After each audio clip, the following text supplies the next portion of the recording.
Sveiki.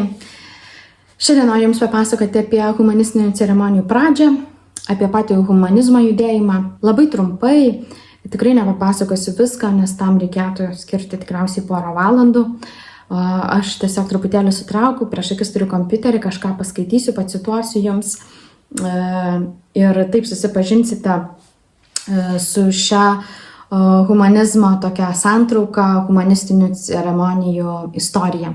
Mano vardas Aurelija, aš esu humanistinių ceremonijų kūrėja ir vedėja, taip pat Lakananda Weddings įkūrėja, taip pat save laikau humanistą ir vaišnavę. Taigi, pradėkime trumpą įžangą apie humanizmą. Pirmiausia, humanizmas tai yra pasaulėžiūra ir etinė kryptis, kuri į žmogų žiūri kaip į pagrindinę moralės, prasmės ir atsakomybės ašį. Humanistinėme požiūrėje žmogaus orumas, laisvė rinktis, lygybė ir empatija tai nėra papildoma tema, tai yra pamatas. Ir praktikoje humanizmas kviečia remtis patirtimi, užuojautą, sprendžiant asmeninius ir visuomenės klausimus. Humanizmas nėra antireliginis judėjimas, kaip labai dažnai gal šiandien tenka ypatingai užsienyje išgirsti, nes kai kurie žmonės save sutapatina, jeigu aš esu prieš kažką, tai aš esu humanistas, bet iš tikrųjų taip nėra. Humanistas žmogus, jisai eina už, o ne prieš. Ir tai yra labai svarbus aspektas. Žmogus humanistas, kuris ves jūsų ceremonijas, nesvarbu ar tai būtų vestuvės, vardynos, laidotuvės ar kitos ceremonijos, pirmiausia, jisai turi būti už jūs, nepriklausomai nuo jūsų pasaulėžiūrų, politinių, dvasinių kažkokių praktikų. Humanistas žmogus, kuris sugeba priimti žmogų kaip vertybę tiesiog, koks jis yra. Ir humanizmo viena iš pagrindinių sąvokų tai yra atjauta. Atjauta kitam žmogui, pagarba jam už tai, kad jis yra. Nes žmogus savaime kaip žmogus jau yra vertybė.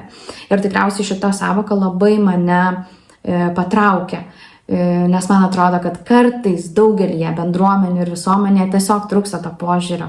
Mes skirstame, aš baltas, aš mėlynas, aš geltonas, aš toks, tu toks. Ir mes pamirštam, kad iš tikrųjų tai mes esam viena rasė, žmonės. Ir mes vien dėl to jau turime vienas kitą gerbti, mylėti ir atjausti. Taigi, tai labai yra svarbus aspektas, kad tai nėra tik antireliginis judėjimas, aplamai tai nėra anti kažkas, tai yra už.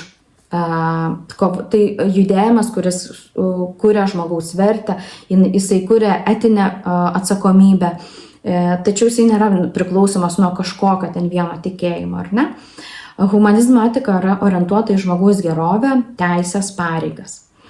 Jeigu reikėtų vienu sakiniu apibrėžti, kas yra humanizmas, tai sakytume, kad tai yra pasaulėžiūra, kuri žmogaus orumą ir atsakomybę laiko svarbiausia vertybė, o prasmę kuria per intelektą, meilę ir sąmoningą veiksmą.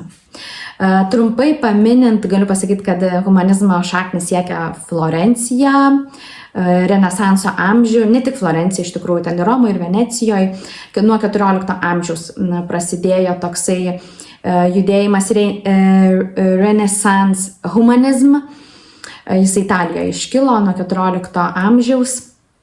Ten buvo kviečiama atsižvelgti į žmogų kaip į vertybę. Ir štai 19 amžiaus pradžioje ir 19 pabaigoje, 20 pradžioje mes jau matome modernųjį humanizmą, kuris jau ateina su ceremonijomis. Nes 14 amžiuje ten nėra ceremonijų, ten daugiau tiesiog kalbama, ateina humanistiniai mokslai iš tikrųjų, ateina moraliniai, filosofiniai mokslai, kurie atsigręžia atgal į žmogų, o ne tik į dieviškasias dogmas, sakykime taip. O štai modernusis humanizmas 19 amžiuje, jisai jau pradeda kurti bendruomenės tradicijas. Ir būtų galima paminėti, kad pirmoji humanistinė vestuvių ceremonija, jinai įvyksta Anglijoje ir bent jau rašytiniai šaltiniai mini, kad tai įvyko 1899 metais Londone. Ir šią ceremoniją aprašė spaudoje. Šią ceremoniją vedė Stantonas Coitas, jis tuo metu buvo etinio judėjimo lyderis Anglijoje. Tai va, tai per ši ceremonija buvo išskirtinė tuo, kad jie pradėjo kurti griaučius vis dėlto kokios turėtų būti humanistinės vestuvės. Ir šioje ceremonijoje, per pačią ceremoniją buvo akcentuojama santuokos prasmė, abipusės pareigos ir atsakomybės jausmas bendruomeniai, toks moralinis kontraktas, nereliginis sakramentas. Ir ten, taip, toliau žiūriu, ką čia jums dar papasakoti. Aplamai humanizmo judėjimas pradžioje, ypatingai jau modernizmo amžiuje, siejasi su socialinėmis reformomis, su lygybės idėjomis. Apie tokias ceremonijas rašė laikraščiai ir tai buvo, toks labai naujas ir stiprus judėjimas.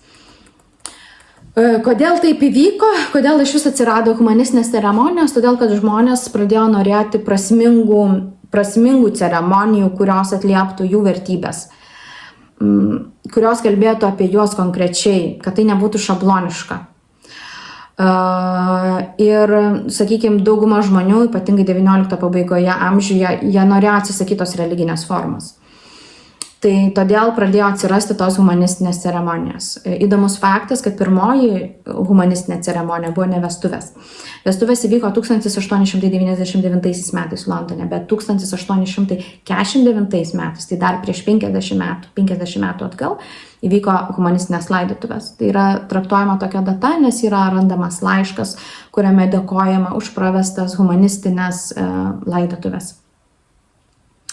Jeigu minint žmonės, kurie pradėjo tą humanistinį judėjimą, aš daug apie jos nepasakosiu, tik paminėsiu, tai George'as Jacobas Holyoake,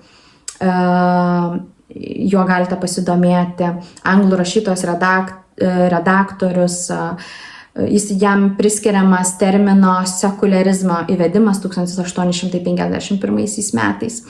Tuomet Feliksas Adleris, etikos filosofas, socialinis reformatorius, Niujorkis pradėjo viešų paskaitų ciklus apie etinės kultūros draugijos svarbą. Jo idėja buvo labai įdomi, kad žmonės gali nesutarti dėl metafizikos. Dievas yra ar nėra, koks jisai yra, bet jie visi gali sutarti dėl to, kaip elgtis su kitais žmonėmis, kaip elgtis vienam su kitu, kad tai turi būti elgiamasi oriai, teisingai, atsakingai. Ir iš šitos logikos gimsta ir ceremonijos. Tai vat, toliau kita asmenybė verta paminėjimo, tai Stantonas Coitas. Tai etikos judėjimas Anglijoje, jį pradeda, tai jisai buvo pirmas,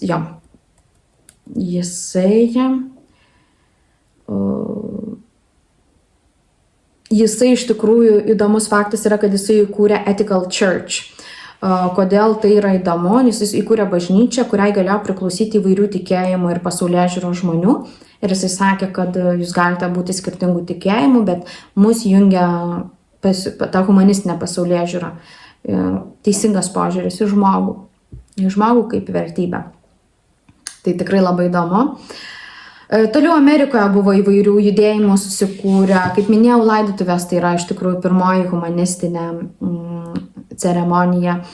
Ir aplamai, jeigu kalbėti apie humanizmo vertybės, tai būtų verta paminėti šias: sąžinės laisvė, atsakomybė, empatija ir užuojauta, lygybė, bendradarbiavimas, autentiškumas, asmeninė prasmė, viltis ir augimas.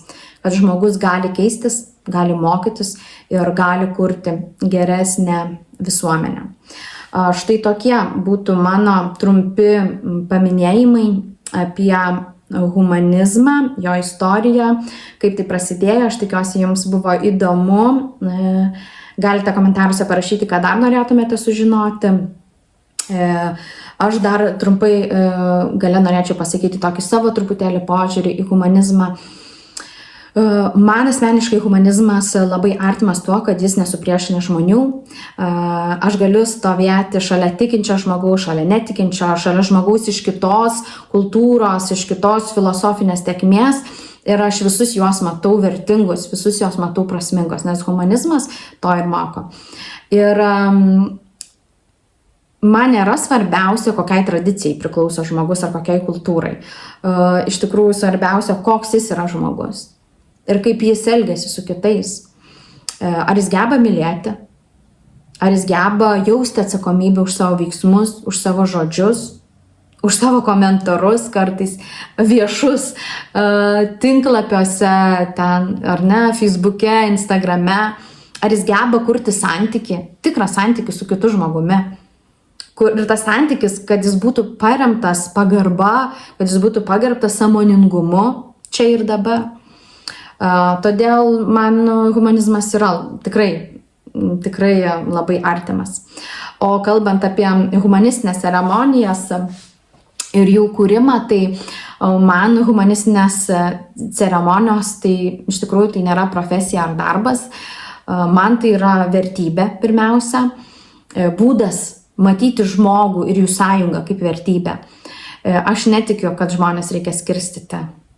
Visiškai to netikiu. Aš nemanau, kad reikia dėti į dėžutes, kabinti etiketes. Aš tikiu, kad žmonės reikia sujungti. Ypatingai šiandien. Ir man humanizmas prasideda ne nuo filosofijos. Man humanizmas, jis prasideda nuo pagarbos žmogui. Ačiū visiems, kas žiūrėjote šias beveik 12 minučių video. Tikiuosi, jums buvo įdomu. Šis video daugiau toks informacinis, toks faktų, bet man regis, kad tai taip pat yra svarbu žinoti. Todėl ačiū visiems, kas žiūrėjote. Klausimus galite užduoti komentare, siūlyti temas, kurios jums yra įdomios apie humanizmą ir susisiekti su manim. Tiesiog parašys Instagram ar Facebooką Lakananda Weddings, Lakananda, kitas žodelis Weddings. Mane rasite Facebook'e, Instagram'e, taip pat galite man laiškus siųsti, parašydami lakananda@gmail.com. Ačiū labai visiems ir iki kitų video.